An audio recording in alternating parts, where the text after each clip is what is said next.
the positions which we want to reach, to live the lives which we wish we should live, to change the narratives of how this world is supposed to look like. And yet we forget that time is actually an illusion. Time is not real. It is just there. But if you really closely look at it, you will that there is no past. There is no past.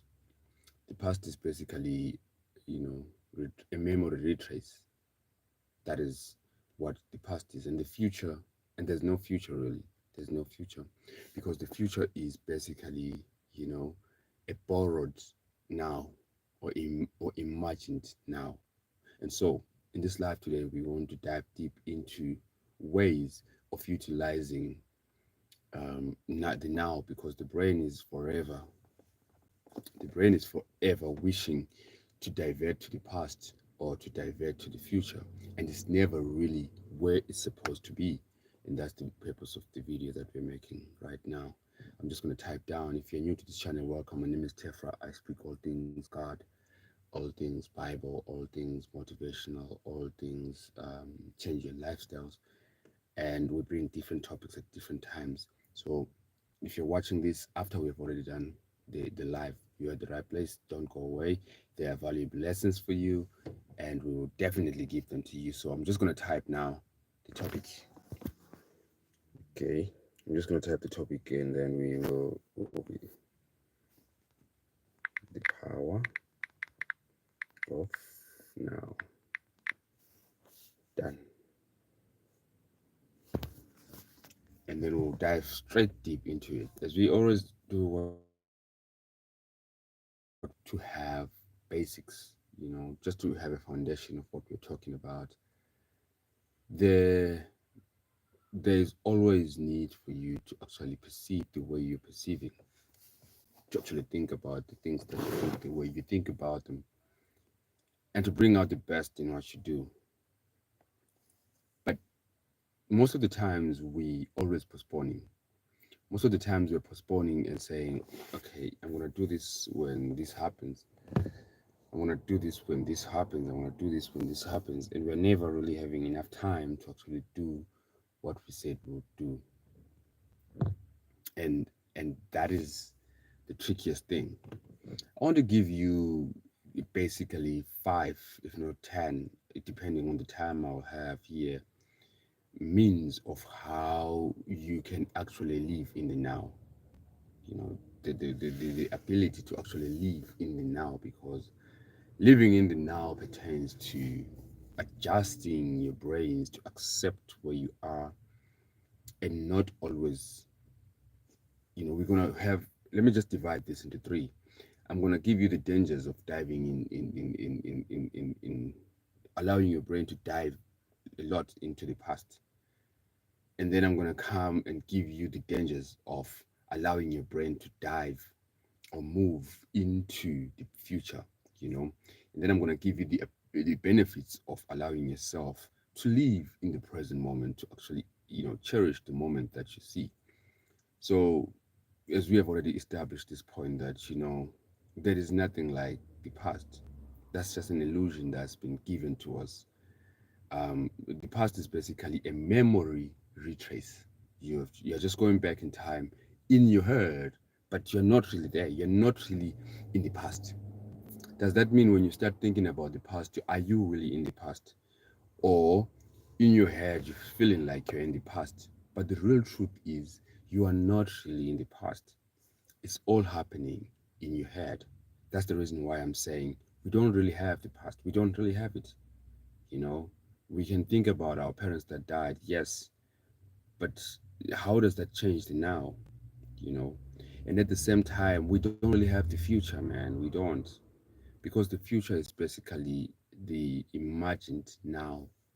Let me repeat that slowly, because maybe you didn't get what I said. The future is basically imagined now. You're just borrowing the future into the now. So that is the future, and we don't really have it because we are not there yet. When we get to the future finally, it will not be the future anymore. It will be the now then. I hope you understand what I mean there. So the dangers, here are the dangers of dwelling in the past. allowing your brain. The brain is always trying to escape the now. If you notice, if you take time to really understand, the brain is always trying to dive itself back to the past, what happened in the past, or it's starts going to the future, tries to go to the future and says, man, if such and such thing happens, I will reach such and such a thing. If I'll be happy when such and such a thing happen. When I finally get married, that is when I'll finally start saving. The brain is always trying to escape the now. It never wants to be in the now. It's always trying to go to places which are not now.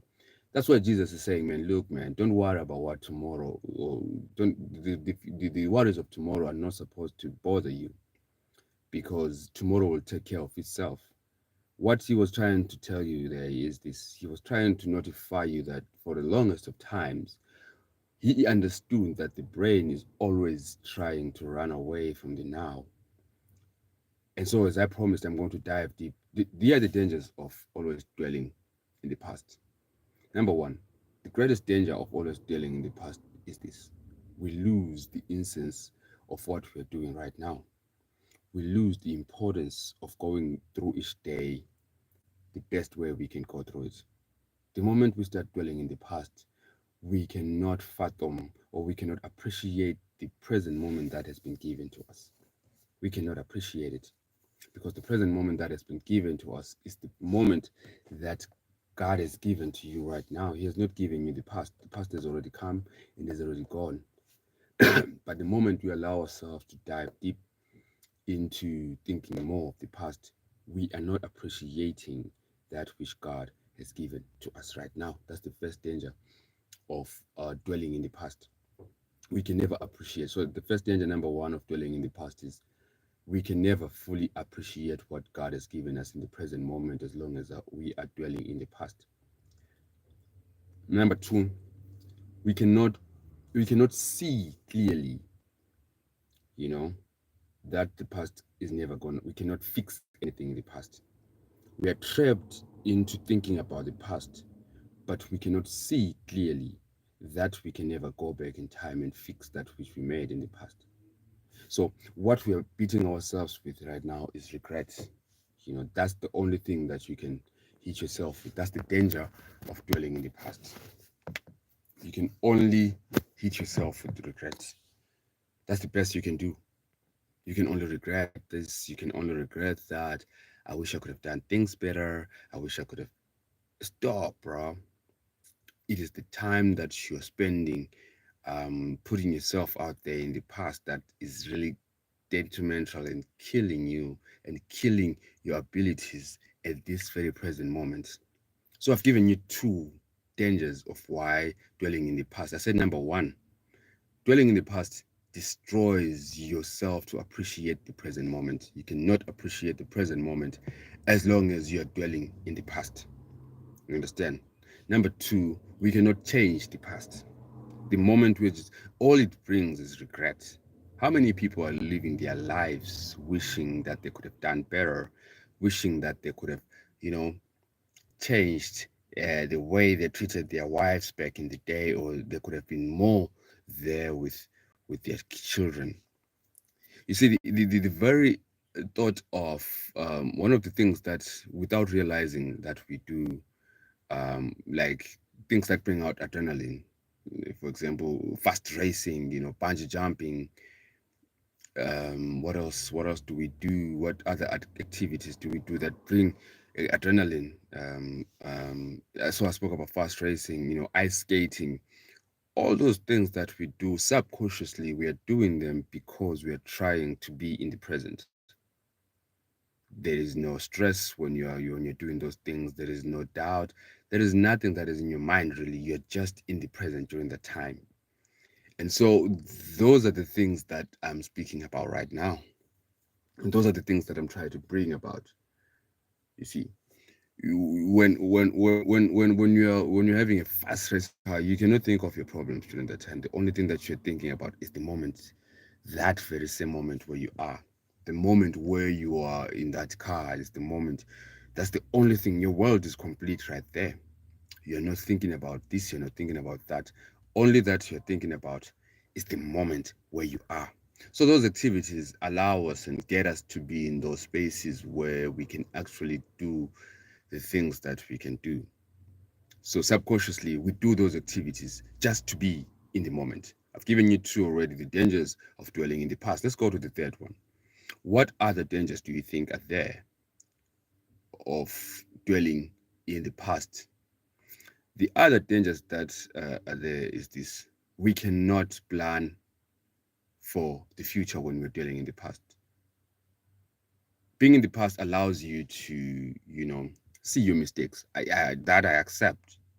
Visit your past, but don't dwell in it. There's a difference there that I want you to understand. Visiting it is just you give it a thought, but dwelling in your past means you have pitched a tent and you're staying there, and you don't want any other thing. You just want to stay where you are. That then becomes a problem. That then becomes a mistake that we cannot afford to do. So visit your past, but excuse me, but don't dwell on your past. Go to your past just to look at what you did wrong and fix it as you're going forward. Because if you're now dwelling in it, it means you have pitched a tent and you have made a fireplace there. You are now staying in the past. There's no plan for continuing with life. There's no plan for anything. You are just staying in the past. I've given you three. Let's go to the fourth one. What other danger do you think is there of dwelling in the past? The brain does not want to be in the present. So it's the other danger, it then becomes a habitual thing to always try to go back to the past. It then becomes a habitual thing. It becomes the network is acting up, but we're back now. Let me just tap that. For those that will join us, let me just type the topic of the day.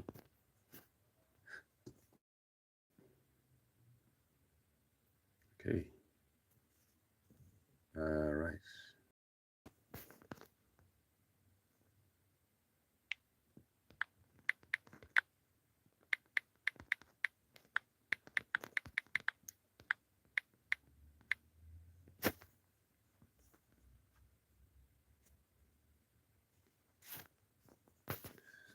So we're back. Thank you for your patience. Thank you for waiting there. We are then identified by our past, because the danger of always going back to the past is it then brings about, your brain is always easily thinking about the past, and it needs an effort to start being in the now. So that is another one. I think we've covered a lot about the past. Let's go on to the dangers of always thinking about the future. Number one, the danger is this: the future belongs to God. It belongs to God. We don't know what we're going to become. We don't know what we may become. All that we know is God is the one who really, you know, owns the future. He's the owner of the future. And so the moment we start to always think about, just like the principle I use to visit the future, but don't pitch your tent in the future. How many people have you seen living their lives in the future? People that, they cannot even look, they cannot even walk with you right now because they're living. Or someone is already in heaven. The way they're living their lives like they're in heaven already, but the earth has been given to them right here. So always the same principle we use about the past is the same principle I want us to use with the future. Visit the future to plan for it, to strategize, to set up systems on how you want to live your life. That is why God gave us the power to have imagination. Imagination has been given for us as a power that we need to utilize, because when we imagine, we can actually create things in our minds and make them happen by the imaginations that we have. But to the future is a mistake that we cannot afford to have. So that is the next thing I want us to talk about. Do not dwell in the future, but plan for it. Because when others will look at the topic and they will say, maybe this guy is saying we should not have plans for the future because the future belongs to God. That's not what I'm saying. This thing clear. What I'm saying is this: we are allowed to have plans for the future. The reason why we are allowed to have plans for the future is because God has placed a seed in us. The difference between us and animals is we can plan for tomorrow, what we're going to eat tomorrow, what we're going to wear tomorrow, how we're going to go about tomorrow. But we cannot dwell in tomorrow. We cannot live like we're in tomorrow already and neglect the now because someone wants to have a car, some is planning to buy a car. They are already living like they have that car before they're even working towards getting the car. So the danger number one is we cannot live like we are already in the future. We need to live like we have an understanding of where we are. That's the danger. Then we go on to the next point. We go on to the next point about the future. When we talk of the future, is we don't really have it. So we don't really have it, and us not really having it places us in a position we don't have really control of the future because you cannot control the future, but what you can control is now. And when you control today, you can control the now today. When you control the now today, you are in spaces where you will actually, create an atmosphere that will make you live the future that you want to live, but you can only do that by actually utilizing the time that you have now. And that is the purpose of us understanding the danger of dwelling in the future. I said you can visit the future, but don't dwell in the future. I gave an example and said visiting the future is just planning for tomorrow, but dwelling on tomorrow is another story altogether. So that is the thing that I wanted us to talk about. And so we are done. We have talked about that, the power of the now. Now let's talk about the power of the now. How many times have you passed through hello there? How are you doing there? How many times have you passed through a certain tree without really looking at it? And when you actually stop to actually look at the tree, you can actually see some features that you have never seen. It's because most of us, when we look at things, we rush and we don't really take time to. Who wrote the Gospel of John? Because I've done research and it wasn't John. What was it, man? According to your research, who was it? The topic of the day it was the power of the now, and I was hoping to finish the topic, but since you've diverted me from the topic, I'll give you a minute to tell me your findings of the research. What is your research saying? Okay, while we're waiting for him to answer, we'll continue. So that then becomes you know, the importance of taking time to pause and listen and see and breathe, you know, what you're really given. The power of the now basically allows you to live in the present moment. It's basically allows you to have, you know, a great a great what do you call this? A moment with yourself to really understand that all that you have is now. If we want to be honest, all that we have is now because we cannot really go to the future, can we? And change something in the future. We cannot really go to the past and change something in the past.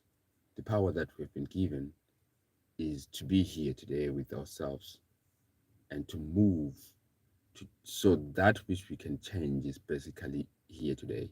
That is all that we can change.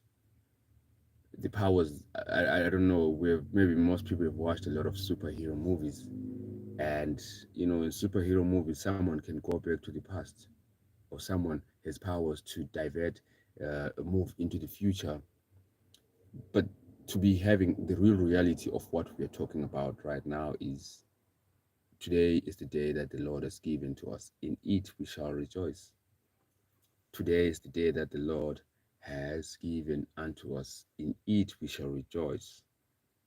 This is a powerful, powerful verse because the real thing that we have what God has given us is today.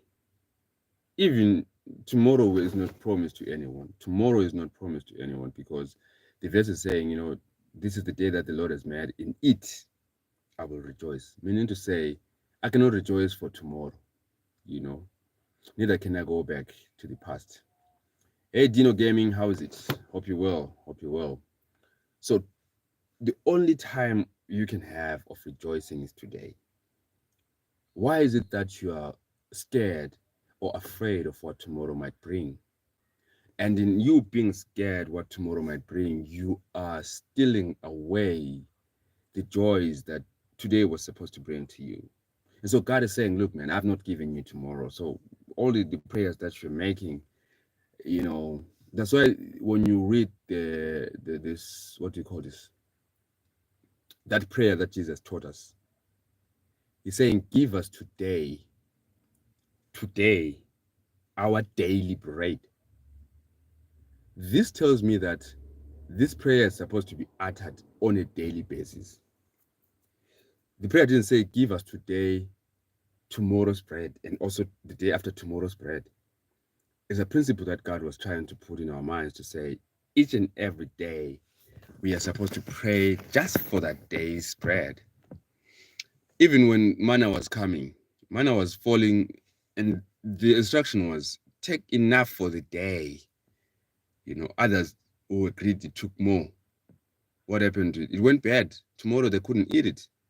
Because God was trying to give them the principle of, do not worry about tomorrow. I've given you now. I've given you today. And today is the day that you're going to live. Tomorrow I'm going to come back again and give you more. So when the children of Israel went out to pick up the manna, they picked up that manna for that particular day. And some of them were stubborn because they went ahead and picked more. But when they picked more, that then, it went bad. The principle there drilling into their minds was, yeah, my man, I've given you enough for the day. God was saying, man, I've given you, this food is enough for the day. And Jesus came and cemented that idea by saying, give us today's bread, give us today our daily bread. He was cementing the idea that now is when God has given. I'm just going to read his comment about John. He's saying, okay, let me just read it. I'm still going to speak about the topic. I'm not diverting from the topic, but I'm entertaining what he say. It's attributed to John the Apostle. Scholars doubt he was the actual author. He was the actual author. The gospel is anonymous and likely written by a member of the Johannine community, written between 90s and 60s. Okay, the next comment is saying, I feel like you speak about the Bible. You should know who wrote it, don't you think? I'm not going to answer that today, unfortunately, because according to me, the plain message is that is there. I've not done research like you have done. So I think you're more knowledgeable than I am because you already are bringing about all these. The Bible's, according to what we have read, it says it was John. And at the moment, really, if I may be honest, who wrote it doesn't really matter to me personally, because it said that if it was John the Baptist, it was John the Apostle, or it was John the Disciple. But the messages that are found in the book of John have been of use to us. Even the most famous verse in the Bible, John 3:16, for God so loved the world that he gave his only begotten Son, that whosoever believeth in him shall not perish, but have everlasting life, is enough for me and the salvation of those that will listen to it. So until the idea of who wrote it is of impact to my own salvation and the salvation of others, I will look into it. I promise you. But if it has no impact on people's lives, who wrote it really doesn't matter to me right now. And unfortunately, I don't have the answer to you to really give you the actual person who wrote it because I've not done that research. I hope that answers you, my man. And I hope you're answered. Back to the topic. I just want to finish the topic for those that were following. I'll just finish this topic, the power of the now.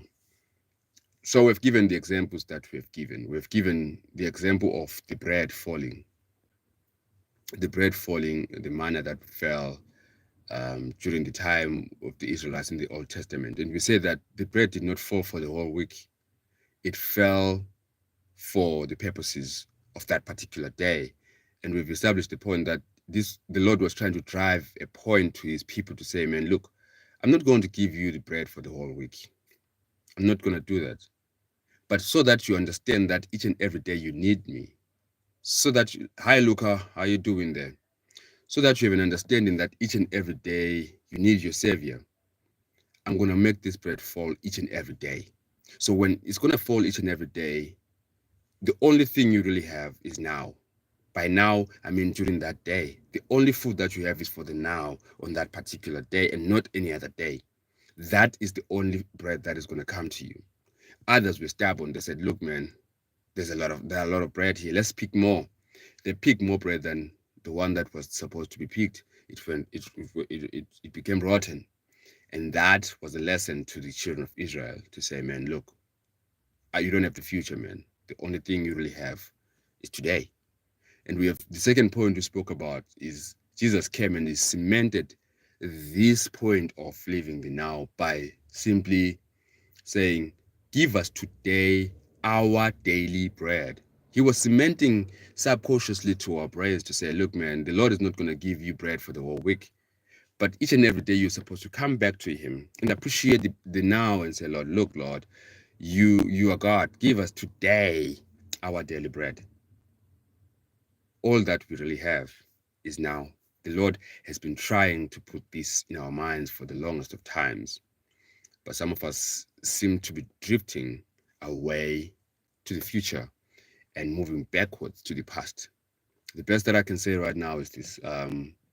It's not easy at all, but every time you feel like you're losing your mind on dwelling on the past, try to tap it back to the present. That is why praying is difficult, because when you kneel down to pray, you start thinking about the plate that you left on the sink. You start thinking about, you start thinking about something else, but not where you are in the present. And so then we drift away. It's number one, prayer is difficult. Number two, meditating is also a difficult thing to do because the brain cannot stick to the now. The brain has a difficult to stick to just one thing at a time. It loves to divert, to think about this, to think about that, to jump from one tree to the next. So you need to calm it down and think about one thing at a time. That is the power of the now. And when you have the power of the now, you realize a lot of things that you did not know existed. A lot of things that you did not existed. Like you start to realize the color of your walls more differently. You start to realize the things that your wife loves more than when you're always, thinking about the future or diverting to the past. Even relationships building gets to be better when you are actually living in the now. So that is exactly the thing that I'm trying to speak about. Hello, there's another comment. I'm going to read it. The Bible says it's written by John. It says it's attributed to John. Okay. The Bible doesn't say it's written by John. Okay. It says it's attributed to John. You say it doesn't matter to you who wrote it. Yes, I say that, but it should, because you are basing your salvation on the words of the Bible. Okay. For all my life, I have heard that it was John who wrote it, or rather, it was attributed to John, like you're saying. Because if it was attributed to John, basically, what you're saying there is that's why it's the book of John. That's why it's the book of John. And yeah, just because someone writes a book, says nice things and teaches nice lessons, doesn't mean it's from God. It's important. So if we question who wrote the book of John, we might as well question who wrote the book of Revelations. We might as well question who wrote the book of Genesis. We might as well question the whole Bible as a whole. I feel like we cannot accept one portion of scripture and deny the rest, or we can deny one portion of scripture and accept the rest. It has to be wholesome. So I'm thinking the Bible was written for edification. So if it edifies me, and if I find edification in the book of John, I will read it and accept it. Um, number one knows no one knows the author. Okay, so who wrote the Bible then?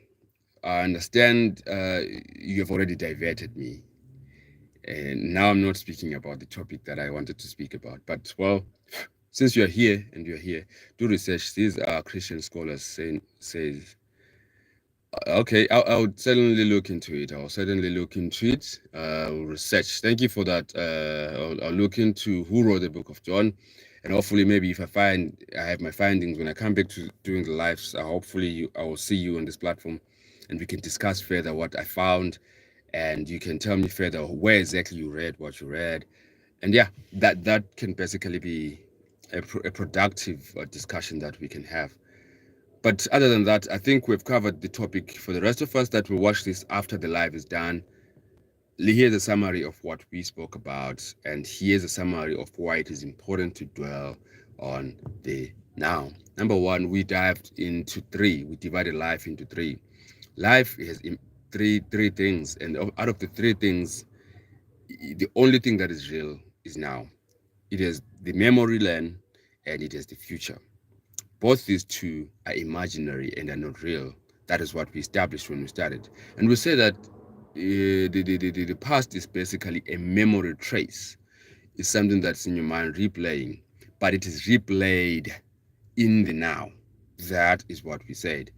And then we then dived into the dangers of dwelling yourself in the past. No worries, brother. But Ekman is a biblical textual scholar. God bless to start. God bless. See you next time. Thank you so much for the audience. Thank you so much for the homework, really, that you've given to me that I need to go to. I'll read that, and hopefully it will enlighten me more, and it will make me grow as a Christian, and it will make me grow as a person altogether. It will edify. That's the whole purpose of why we do this research, is really. So yeah, thank you so much for that. And so we then spoke about, coming back to the topic, we then spoke about the dangers. And we said the danger is we neglect now. We neglect our people that are surrounding us. We neglect the responsibilities, and we dwell in the past. Then we skip to the next, which is the future. I'm just giving a summary, and then we close off.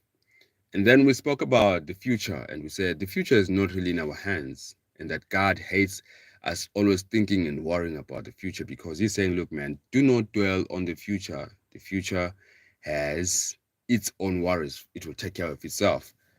Hey, brother, how are you doing? How are you doing, George? I'm doing well. How are you doing over there?